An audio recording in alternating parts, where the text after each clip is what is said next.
Hey everyone, this is Lisa from Life in Layout, and I am back with another Muggles Wizarding Adventures. Today I pulled out this sketch from Scrapbook Generations, and I'm going to be documenting some photos of Honeydukes, which is over in Hogsmeade in Islands of Adventure. Of course, I did start out with the Echo Park Witches and Wizards collection, but I actually go in a completely different route.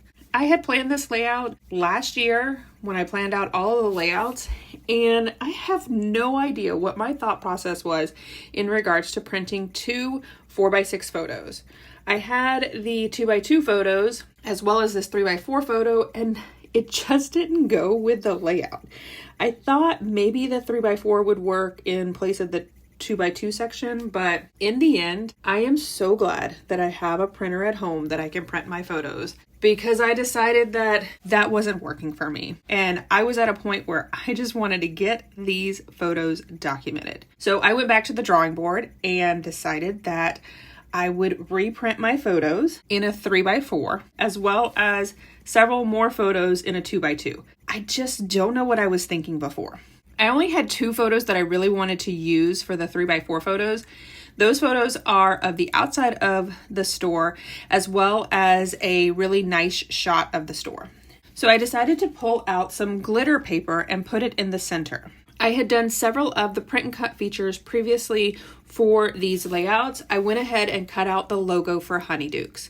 So I thought I could put the logo right in the center of the two photos on that glitter paper and make it really stand out. I did decide that I wanted to mount all three photos on the white cardstock before I put the pattern paper down. The sketch does call for a much larger border, and I am going to add that as well. But I thought by having the white border around all three images, or really two images in the cardstock, really tied the images together. I have used this Echo Park Dots and Stripes paper before on another layout. I think it was one of Hagrid's layouts, but I just felt like it was too dark. And this layout isn't going to match the rest of them. I actually think that I'm going to put it at the very end of the album. It'll be the last layout in the album.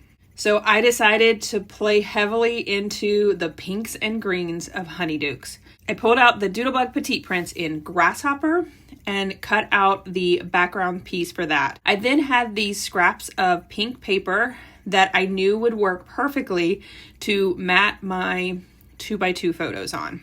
I was hoping to be able to get them all on one, but they were just cut too short. Luckily, I had a couple that I had cut out from a previous layout, and I just used two of them, and I knew I could tuck them behind the green paper so it looked like the pink paper went continuous across the layout. I added 5 photos over on the right-hand side of the layout, and I'm going to have 2 photos over on the left.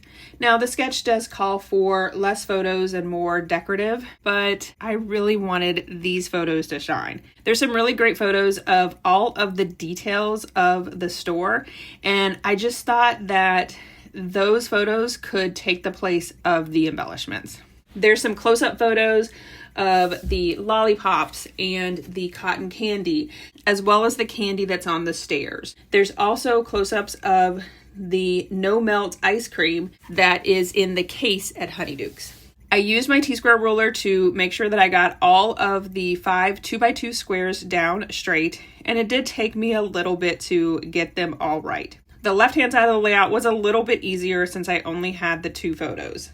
I'm not going to do a lot of embellishment on this layout. Actually, I'm not really going to do any embellishments on this layout. I feel like the photos are the star of the show in this layout, and I am letting them shine. Once I got all the photos down, then I did use my layering guides to put layers around 3 sides, because I knew that I could tuck in the 4th side underneath the green paper. And I did have to turn my paper on its side because I didn't cut the hole in the right place. But luckily, I knew that a majority of the center of the layout was going to be covered up with the pink and green paper, so it didn't matter. I put the pink paper down first, and then I added the green grasshopper paper on top of it, not putting adhesive on the left-hand side so that I could tuck in the pink paper on the left. However, I did not pay attention to where I put the adhesive, and I stuck my layout to the mat. Luckily, it wasn't too bad and it was pretty easy to pull it up. I did use some liquid adhesive on the back and added some washi tape where the holes were, especially where the paper was joining in. This washi tape is a little bit cheaper. It's like an off-brand, and so it doesn't stick very well. So the liquid adhesive, it helps with that. I then added my photos to the grasshopper paper, and this layout is really coming together. For the Honeydukes logo, I decided to go ahead and add some foam adhesive to the back of it. I did find this logo online, drop it into my silhouette, add a white shadow to it, and then use the print and cut features to cut it out. I didn't think about the fact that my journaling needed to be a lot smaller, but luckily with these strips, it's pretty easy to cut them between the words. My journaling isn't anything fancy. It just says, "No trip to Hogsmeade is complete without a stop at Honeydukes." Everything looked delicious, and it fit perfectly in that 2x2 square once I cut it apart. For the other 2x2 square, I was looking for a frog. I really wanted a frog on this layout because Honeydukes does sell chocolate frogs. The frogs are another thing that is not predominant in this collection, and I just don't understand why. I don't feel like frogs are exclusive to Harry Potter, and I just feel like frogs are a big thing at Hogwarts. There was only one frog in the sticker sheet. Luckily, I had 3 sets of the sticker sheets, so I was able to add a frog to 3 different layouts. I decided that I was just going to use a star, and I cut it out in the same glitter paper that's in the center, and I'm going to add it right to the middle of that 2x2 square. And then I'm going to add the frog sticker as if he's jumping up the star. After I got the frog down, I realized that I wanted to stitch on this layout. It did make it a little bit more difficult since I already had the pink paper down, but I did add the stitching holes using my Tim Holtz ruler, and then that was the last thing for this layout. So I didn't come back after I completed the stitching. That is it for this video. It was a short one, but it came together super quick. Here is my final layout as well as some close-ups. You can see the stitching detail in the close-up shots. I did use a green thread to match the Grasshopper Doodlebug Petite Prints. If you enjoyed this video, if you wouldn't mind giving me a thumbs up, I would really appreciate it.